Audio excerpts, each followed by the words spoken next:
बारिपदा वनखंड पक्षर हाथी गणना को नहीं तालीम कार्यक्रम बारिपदा संकल्प सम्मेलन कक्ष में बारिपदा वनखंड अधिकारी तत्वावधान में तालीम कार्यक्रम आरंभ होइछि।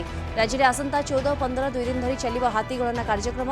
बारिपदा वनखंड में 6टी रेंज रे कर्मचारी को नहीं 37 यूनिट गठन करा जाइछि एवं तालीम पर संध्यारे समस्त कर्मचारी निज यूनिट रे पहुंचबे। आसंता काली ठारू गणना कार्य आरंभ होबो बोली कहिसंती बारिपदा डीएफओ।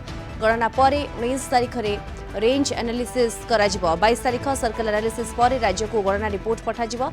गत वर्ष गणना अनुसार ओडिशा रे सर्वाधिक हाथी सिमलीपाल अभयारण्य रे थिबा स्पष्ट होइतला एवं वर्ष को 2 थर ग्रीष्म ऋतु और शीत ऋतु रे एही गणना होइथाय। पारंपरिक पद्धति डायरेक्ट साइटिंग माध्यम रे एहा गणना करा जिवो।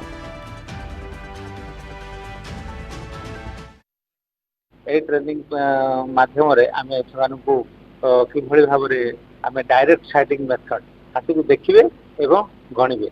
ये डायरेक्ट साइटिंग मेथड किभଳି करा जिवो तार प्रोसीजर एवं फॉर्म गुडा किभଳି फिलअप करा जिवो तार इत्यादि कौशल आमे सेमानकु सिखेबु। कालीठू आज सेमाने संध्यारे सेमाने निज निजर यूनिट गुडा करे सेमाने ग्रस्त करिवे एवं कालीठू स्टार्ट हो जिवो डे 1। आमर बारिपदा वनखंड रे 37 यूनिट आमर करा जायछि।